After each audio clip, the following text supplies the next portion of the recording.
Good morning.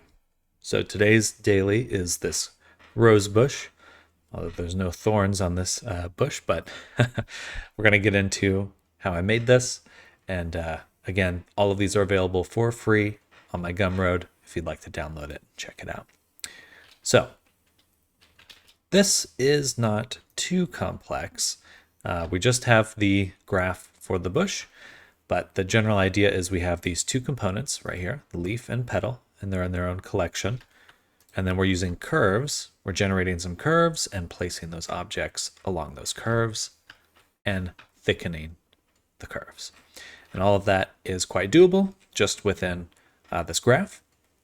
And I believe I've set it up in a way where we've created these branch nodes, which I think will be quite useful if anyone's looking to make additional vegetation, because this is kind of the node you would need in order to create those fractal L system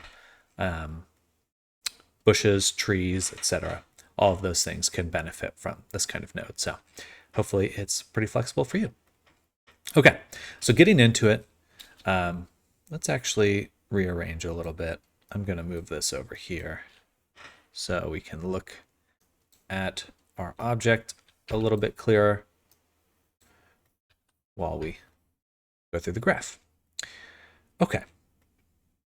So the main object that we start with is our trunk curve. So this is just a single curve line right here. You can see the line. And what we do is we first introduce some noise. So we got some wobble here. This is also a good node for any curve you want to introduce some noise to. This is quite a good one. So we create this curve, and then we actually also have some additional curves right down here with some very minimal amounts of noise, and those are getting fed into our branch systems. So if we follow the trunk, first we have this here, and then we feed it down into the branch system because that's our main curve. So bada boom. And then what we do is we instance these branch curves, the ones we just sampled over here, onto the object. So that'll get joined in later. Right now I have the node outputting only the objects it's instancing on it. You could join them, but I think it's a little bit more flexible to join them after the fact, which is what we're doing over here. And then we do one more branching. So we take the branches we just generated and we branch on them. So that's like an L system, repeated branching, and you can just do that again and again. At some point, you're going to have way too many points as it's an exponential. So yeah, but then we just join those all together, and we have kind of the core of our vegetation, this branching object, and that looks pretty cool. So why don't we go down the trunk first, because we branch off a few places. First, we do some processing on the smaller branches.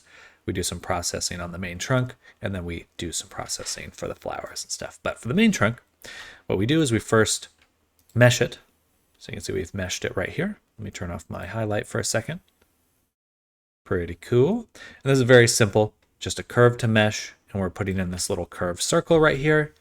And I did a little bit of mapping of the factor, and that's just to ensure that the tips don't get infinitely small or collapse. At that point, they just look too wispy. It's a little bit more like hair than it is a tree branch. So just making sure we're using this map range to give it some thickness at the very end. Then we store some colors on there, we set the material, and that's pretty much it for kind of the trunk branches. We'll next go down the leaves. So with this geometry, again, this is just the branches that we're looking at. Maybe. Should be just the branches because we have these branches. Why can't I see? Oh, it's because I just turned off the overlay. So we have these branches, and then we trim them a little bit. And this is pretty nice just to make sure that we're only instancing our leaves in a certain segment. If we instance them all the way at the tip, then they're going to interfere with where we're placing the flowers later. So by trimming them, we get some nicer results. I could trim them a little bit more on the bottom if I wanted to, just to make sure that they're kind of away from the base. Okay, so once we do that, we then add curve to points. Boom, we get all these points. And we're just instancing these leaves on those points.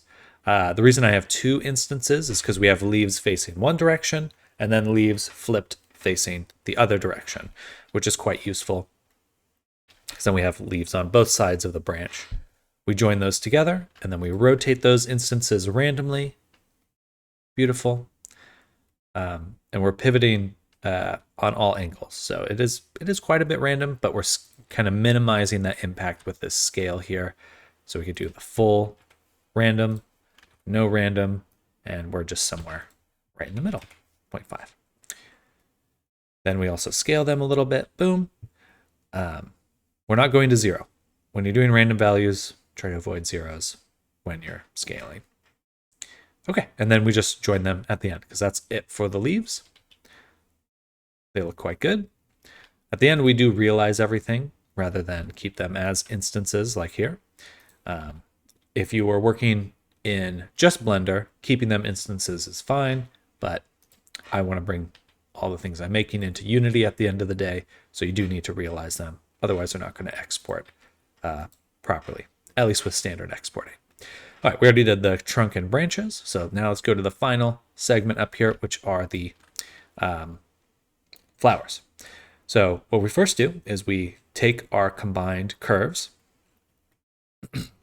We're capturing an attribute in order to feed or in order to delete. So we first turn these all into points, bada boom, and then we delete any point that isn't at the tip of the curve. And in this case, that would mean we're sampling the spline factor, and any that aren't at the end at 1, if they're not equal to 1, they get deleted. Pretty simple. And then we delete further with some random value, and that's so we don't have too many flowers. And then what we do is we instance on those points flowers. Boom.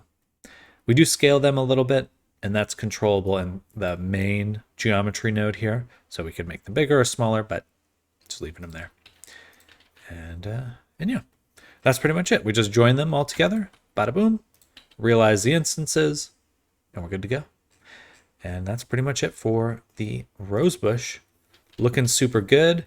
It's roughly the correct size. So if I go into first person view here, it might be a little bit tall for a rosebush. They're like baseball or softball sized, so maybe a little too big, but I like them. And I think they look pretty good. So that's it for today. I'm thinking that down the road, I'll try to use this in another daily and start reusing some of the dailies that I'm making to further accelerate my ability to create things. So especially if I make this in such a way where it's generic, like we could make it many types of different vegetation. I could swap out the flowers, swap out the leaves, and we'd have another object. That would be cool. I would like that. Yeah, that's it for today. Thank you for checking this out, and I'll see you in the next video.